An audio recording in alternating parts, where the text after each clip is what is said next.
पृथिव्यादिकार्यभूतेभ्यो लोका वै निर्मिताः क्रमात् पातालादि च सत्यान्तं ब्रह्मलोकाश्चतुर्दश सत्यादूर्ध्वं क्षमान्तं वै विष्णुलोकाश्चतुर्दश क्षमालोके कार्यविष्णुर्वैकुण्ठे वरपत्तने कार्यलक्ष्म्या महाभोगी रक्षां कृत्वाधितिष्ठति तदूर्ध्वगाश्च शुच्यन्ता लोकाष्टाविंशतिः स्थिताः शुचौ लोके तु कैलासे रुद्रो वैभूतहृत्स्थितः षडुत्तराश्च पञ्चाशदहिंसान्तास्तदूर्ध्वगाः अहिंसा लोकमास्थाय ज्ञानकैलासके पुरे कार्येश्वरस्थिरो भावं सर्वान् कृत्वाधितिष्ठति तदन्ते कालचक्रं हि कालातीतस्ततः परम् शिवेनाधिष्ठितस्तत्र कालचक्रेश्वराह्वयः माहिषं धर्ममास्थाय सर्वान् कालेन युञ्जति। श्री शिव महापुराण के विद्येश्वर संहिता नामक प्रथम संहिता में 17वें अध्याय में षड्लिंग प्रणव का स्वरूप एवं उसकी उपासना, जप का फल एवं महिमा, ये सारी बातें प्रकाशित की जा रही हैं। इसके साथ साथ इस अध्याय में शिव भक्तों की पूजा का प्रकार भी दर्शाया जाएगा। भगवान श्री शिव के विराट स्वरूप का वर्णन इस अध्याय में किया जा रहा है और श्री रोमहर्षण ऋषि प्रारंभ में ही इस अध्याय के विवेचन करने से पूर्व उनके मुख से स्वयं यह कथन है, अस्योत्तरम महादेवो जानाति स्म न चापरः। इस अध्याय में जो बातें कही गई हैं भगवान महादेव के विराट स्वरूप के बारे में और प्रणव के बारे में, तो यह केवल महादेव ही बता सकते हैं, उसको यथार्थतः कोई बता नहीं सकता। या तो फिर महादेव की कृपा जिस पर हो तो वही महादेव के विराट स्वरूप का वर्णन कर सकता है।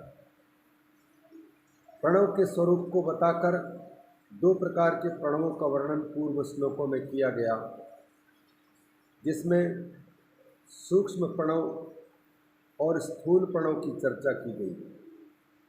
सूक्ष्म प्रणव के भी पुनः दो भेद, ह्रस्व प्रणव, दीर्घ प्रणव, और इस प्रकार सूक्ष्म प्रणव को जपने के अधिकारी कौन है और उस सूक्ष्म प्रणव के भेद में ह्रस्व सूक्ष्म प्रणव और दीर्घ सूक्ष्म प्रणव, इनके अधिकारी कौन है।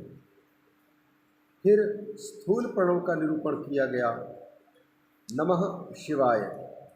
इन पंचाक्षर वाले प्रणव को स्थूल प्रणव कहते हैं और इसके उपासक कौन हो सकते हैं, तो वर्णन आया, प्रवृत्ताः मिश्राश्च, जो प्रवृत्ति मार्ग में है और जो प्रवृत्ति और निवृत्ति दोनों मार्गों में है, ऐसे लोग स्थूल पंचाक्षर स्थूल प्रणव का जप कर सकते हैं। और अब इसमें भी आगे वर्णन आएगा कौन अधिकारी है नमः शिवाय कहने के और कौन अधिकारी है शिवाय नमः कहने के। इन सब बातों पर विवेचन चल रहा है, जिसमें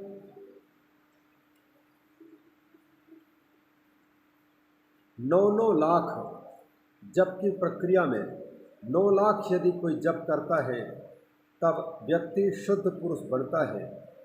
फिर पुनः 9 लाख जप करता है, 9 करोड़, 9 लाख में 9 करोड़, 9 करोड़ जप करता है, तब क्रमशः पृथ्वी, जल, तेज, वायु, आकाश, फिर इनके विषय गंध, रस, रूप, स्पर्श और शब्द, इन सबको विजय प्राप्त करता है, अर्थात इन सब से ऊपर उठता है। और फिर अंत में अहंकार पर विजय प्राप्त करने के लिए पुनः 9 करोड़ प्रणव मंत्र का जप चाहिए। इस प्रकार 12 बार 9 करोड़ जप करके 108 करोड़ प्रणव जप करने वाले को पूरी तरह से विशुद्ध होकर के और शिव के साथ में, ब्रह्म के साथ में, ब्रह्मलोक में एक साथ रहने का अधिकार प्राप्त हो जाता है। कार्य ब्रह्मण एवं ही सायुज्यम प्रतिपद्य वै यथेष्टम भोगमाप्नोति तद ब्रह्म प्रलयावधि। उस ब्रह्मा के प्रलय होने के तक ब्रह्मलोक में रह कर के निवास पाता है। जब पुनः दूसरा कल्प प्रारंभ होता है तब वह साधक जिसने 108 करोड़ जप किया है प्रणव मंत्र का, वह ब्रह्मपुत्र, ब्रह्मा जी का पुत्र बनने का अधिकारी होता है। फिर वह तपस्या के द्वारा दीप्त होकर के क्रमिक मुक्ति प्राप्त करता है। क्रम मुक्ति और सद्यो मुक्ति श्रीमद् भागवत महापुराण के 2 स्कंद के 2 अध्याय में विस्तार से वर्णन किया गया है। सद्यो मुक्ति में जिन्हें सीधे ही मुक्ति प्राप्त करनी है तो योगी जन यहाँ ही सब कुछ छोड़ करके, अर्थात सूक्ष्म शरीर का परित्याग करके भी शरीर त्याग करते हैं तो सीधे ही ज्ञानियों को मिलने वाली मुक्ति, सद्यो मुक्ति, उनको प्राप्त होती है। और क्रम मुक्ति में क्रमशः इस भूलोक की अपेक्षा ऊर्ध्वलोकों पर प्रवेश करते हुए ब्रह्मलोक पर्यंत उसकी यात्रा होती है। ब्रह्मलोक में पहुंच करके ब्रह्मा जी के साथ में जीवन यापन, फिर ब्रह्मा जी का जब महाविष्णु में शयन होता है, प्रलय, नैमित्तिक प्रलय और महाप्रलय में, तब फिर वह साधक ब्रह्मा जी के सूक्ष्म शरीर के साथ में विष्णु के शरीर में प्रवेश कर जाता है, वहाँ पर मुक्ति होती है। तो यह क्रमिक मुक्ति के अंतर्गत है। वैसे ही यहाँ भी कहते हैं पुनश्च तपसा दीप्तः क्रमान मुक्तो भविष्यति, क्रमशः वो मुक्ति को प्राप्त करता है। फिर आगे इस विराट रूप को ब्रह्मांड के रूप में जो अनंत कोटि ब्रह्मांड राशियाँ हैं, उन ब्रह्मांड राशियों में से भगवान के शरीर में किस प्रकार से अनंत कोटि ब्रह्मांड राशियाँ हैं और किन किन लोकों को अतिक्रमण करके फिर शिव धाम तक, मुक्ति धाम तक, महादेव के धाम तक साधक पहुँचता है, इन सब बातों का उल्लेख इस अध्याय में किया जा रहा है। विराट ब्रह्मांड की सृष्टि जैसी है, फिर इस विराट ब्रह्मांड में कहाँ से कहाँ तक किस प्रकार जीव की गति होती है, उन सब का वर्णन दिखाया जा रहा है। 17वें अध्याय के 59वें श्लोक में हम प्रारंभ कर रहे हैं। पृथ्व्यादि कार्यभूतेभ्यो लोका वै निर्मिता क्रमात् पातालादि च सत्यांतम ब्रह्मलोकाश्चतुर्दश। एक ब्रह्मांड के एक ब्रह्मा के द्वारा 14 लोकों की कल्पना की गई है, जिनमें एक सूर्य और एक ही सूर्य के संपूर्ण एक ब्रह्मांड में प्रकाश फैलता है। पृथ्वी से लेकर के पंचभूत जो है, पृथ्वी, जल, तेज, वायु, आकाश, इनको कार्यभूत कहते हैं। पंचीकृत भूत, इन पृथ्वी आदि कार्यभूतों से लोकों का निर्माण होता है। लोका वै निर्मिता क्रमात्, क्रमशः निर्मित होते हैं इन पंचभूतों से, और लोक हैं कुल ब्रह्मांड में एक 14 लोकों की कल्पना है। पातालादि सत्यांतम ब्रह्मलोकाश्चतुर्दश। पाताल आदि से लेकर के पाताल, अतल वितल सुतल तलातल महातल पाताल, ये निम्न लोक में सबसे नीचे पाताल, वहाँ से प्रारंभ करके पृथ्वी, ये भूलोक मध्यवर्ती है, या यूँ कहें कि भूलोक से ऊपर के 7 लोक कहे जाते हैं। ये लोक ऊपर और नीचे का जो व्यवहार किया जाता है, यह सुख दुख, पाप पुण्य और वहाँ के अनुभवों के, शरीरों के आधार पर है। ऐसा कुछ नहीं है कि ऊपर कहने पर पृथ्वी से ऊपर लोक हो, अथवा पाताल कहें तो पृथ्वी से कोई नीचे पाताल लोक हो, इस प्रकार नहीं है। बल्कि शरीर की प्राप्ति और उस शरीर के अनुसार उस शरीर में मिलने वाले जो सुख और दुख हैं, ऐश्वर्य है, उनके आधार पर कोई छोटे लोग, नीचे के लोग और ऊपर के लोग कहलाते हैं। जैसे चींटी कीट पतंग आदि का शरीर है, यह मनुष्य की अपेक्षा छोटा माना जाने के कारण उसको निम्नलोक कहेंगे, नीचे के लोग कहेंगे। और देवता आदि का शरीर मनुष्यों के शरीर की अपेक्षा अधिक अच्छा माना जाता है, इसलिए उनको ऊपर का लोक कहेंगे। तो शारीरिक दृष्टि से है इस अनंत आकाश में इन लोकों की वास्तविक स्थिति किसको नीचे किसको ऊपर कहा जाए, इस खुले जगह पर यह तो हम सूर्य की गति को लेकर के हम दिशा का निर्धारण करते हैं, और फिर सूर्य जिधर सिर की ओर दिखाई दे तो उसको ऊपर कहा जाता है, नीचे की ओर पांवों की ओर जो दिखाई दे उसको हम नीचे समझ लेते हैं। पर इस शून्य में कोई ऊपर और नीचे का भाव है नहीं। काल की भी वही स्थिति है, काल अखंड है, एक है, लेकिन व्यवहार कैसे होगा? अतः वस्तुओं के परिवर्तन को लेकर और सूर्य के चारों ओर परिभ्रमण करने वाली पृथ्वी की गति के अनुसार जब पृथ्वी के छाया भाग हमें प्राप्त होता है, तब उसे नाम दिया गया है रात्रि, अंधकार भाग। और प्रकाश भाग जब आता है उसको दिन कह देते हैं। लेकिन सूर्य भगवान के नज़दीक यदि कोई रहे तो उसके लिए तो कभी रात्रि हो नहीं सकती है, क्योंकि पृथ्वी की छाया वहाँ पहुँच नहीं सकती है। अतः जहाँ पृथ्वी की छाया है वहाँ पर रात्रि की कल्पना है, जहाँ छाया का अभाव हुआ वहाँ दिन का प्रयोग होता है, दिन का व्यवहार, प्रकाश का व्यवहार होता है। यह पृथ्वी में रहने वालों के लिए रात दिन की कल्पना है। इससे ऊपर में जहाँ पर पृथ्वी की छाया ना पहुँचती हो, उस जगह पर हमेशा प्रकाश ही प्रकाश रहने से रात्रि की कल्पना ही नहीं है। जब रात्रि नहीं है तो दिन की भी कल्पना नहीं है। अतः ये काल, युग, कल्प, मनवंतर, क्षण, मिनट, सेकंड, आज, कल, परसों, ये सारे के सारे व्यवहार केवल मनुष्य लोक के व्यावहारिक लोगों के लिए कल्पित है।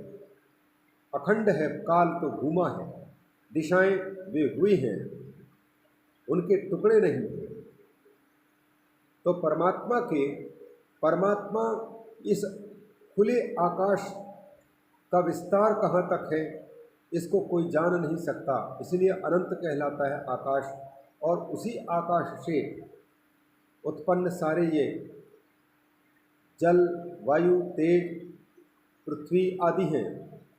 आकाश को व्यापक अनंत कहा जाता है, लेकिन आकाश भी उत्पन्न होने वाला तत्व है। आत्मा अनुत्पन्न है, अतः आत्मा का विस्तार कोई जान नहीं सकता। अतः ये सारे के सारे कार्यभूत पृथ्वी से लेकर के और आकाश पर्यंत जो आकाश कार्यभूत जो आकाश है, कार्यकारी आकाश, इन सभी पंच तत्वों से निर्मित लोक हैं। पाताल आदि से लेकर के सत्यलोक पर्यंत ये सब के सब एक ब्रह्मांड के 14 भुवन कहलाते हैं, और इनमें एक ब्रह्मा का आधिपत्य चलता है, इसलिए इनको एक ब्रह्मांड कहा जाता है। और ब्रह्मलोक इनको कहा जाता है सबके सबको, मैंने ब्रह्मा के एक ब्रह्मांड में आने वाले लोग 14 लोग। ब्रह्मलोकाश चतुर्दश, ये ब्रह्मा जी के द्वारा शासन प्राप्त 14 लोक कहलाते हैं। अतल वितल सुतल तलातल महातल पाताल रसातल, नीचे के भूलोक भूअरलोक स्वरलोक महरलोक जनलोक तपोलोक सत्यलोक, ये ऊपर के। इस प्रकार से ये 14 के 14 एक ब्रह्मांड के अंतर्गत आने वाले समस्त ब्रह्मलोक, ये 14 ये कर्मजन्य हैं। और कर्मजन्य जितने लोक हैं, यहाँ पर जो भी शरीर प्राप्त होता है वह छूटने वाला होता है। तदिह यथेह कर्मचितो लोकः क्षीयते एवमेवामुत्र कर्मचितो लोकः क्षीयते। जैसे इस पृथ्वी पर जन्म प्राप्त हुआ और कर्म का फल भोगने के लिए प्राप्त हुआ और पुनः नूतन कर्म किया जा रहा है, यह शरीर कर्म फल भोग के लिए और परमात्मा के साथ योग करने के लिए, मोक्ष के लिए है। पर मोक्ष के साथ साथ में यहाँ भोग भी प्राप्त किया जाता है। तो इन भोगमय शरीर भी हैं और योगमय भी शरीर है। योगमय शरीर के द्वारा हम आत्म उद्धार, अपने आप को ऊपर उठा सकते हैं और भोग के, केवल भोग के द्वारा हम पूर्व जन्म के मनुष्य जन्म में किए हुए पाप पुण्य के फल को समाप्त करते हैं। भोग में शरीर है, क्योंकि इस शरीर को जन्म देने वाले कर्म, जिनको प्रारब्ध कर्म कहा जाता है, उनके क्षीण होने तक यह शरीर बना रहेगा। तो यह भोगमय शरीर ब्रह्म, ये कर्मजन्य शरीर है, कर्मजन्य लोग। ब्रह्मांड में जितने भी अतल वितल से लेकर के पाताल तक और भूलोक से लेकर के ब्रह्मलोक पर्यंत, ये सब कर्म योनियाँ यहाँ हैं। कर्म से प्राप्त होने वाले सुख और दुख की प्राप्ति यहाँ होती है। और इन भौतिक क्षणिक सुखों से ऊपर उठना होगा तो इन सब के प्रलोभन में न फंस करके यहाँ पुत्र फल भोग विरागा, ऐसा वैराग जिसका होगा वही व्यक्ति इन लोकों से ऊपर के लोक अर्थात शाश्वत सुखमय लोक, निरतिशय सुख वाले लोक को प्राप्त कर सकेगा, शरीर को प्राप्त कर सकेगा, जिसका पुनः न जन्म है और न मृत्यु है। जन्म और मृत्यु से परे, काल की सीमा से परे की स्थिति को पहुँच करके शिव रूप ही जीव हो जाता है। यह शिव महापुराण के क्रमिक मुक्ति वर्णन के क्रम में ये सारी बातें कही जा रही हैं। पाताल से लेकर के सत्यलोक पर्यंत ये 14 भुवन हैं। ये सब के सब पृथ्वी आदि कार्यभूतों से निर्मित लोक कहलाते हैं। और कर्म से प्राप्त जो पुण्य और पाप हैं, उन पुण्य और पापों के फल, सुख और दुख, इन्हें भोगने के लिए जीव को एक लोक से दूसरे लोक में और उन लोकों में भी अनंत कोटि जीव शरीर, उन शरीरों में जाना पड़ता है। पृथ्वी लोक में केवल यहाँ 84 लाख प्रकार के शरीरों की कल्पना है और उनके अवान्तर भेदों की तो कोई गणना नहीं है, उन सब में जाया जाता है। अतः शास्त्र यह दर्शाता है कि इन सभी शरीरों में भटकने के बाद भी व्यक्ति को, जीव को शांति नहीं मिलती है। शाश्वत शांति तो तभी प्राप्त हो सकती है जब इन 14 भुवनों के सुख का प्रलोभन इसको न व्याप्त कर सके और यह इन क्षुद्र सुखों में न पड़ के शाश्वत सुख को पाने की कोशिश करे। और शाश्वत सुख सतचित आनंद रूप वह स्वयं है। बस स्वयं की पहचान के लिए ही ये सारे उत्थान की विधियां शास्त्रों में बताई जा रही हैं। तो आए इन विराट स्वरूप के वर्णन को हम आगे वाचन करते हैं, आप श्रवण करें। नेक्स्ट भाग में इसको पुनः प्रारंभ कर रहे हैं।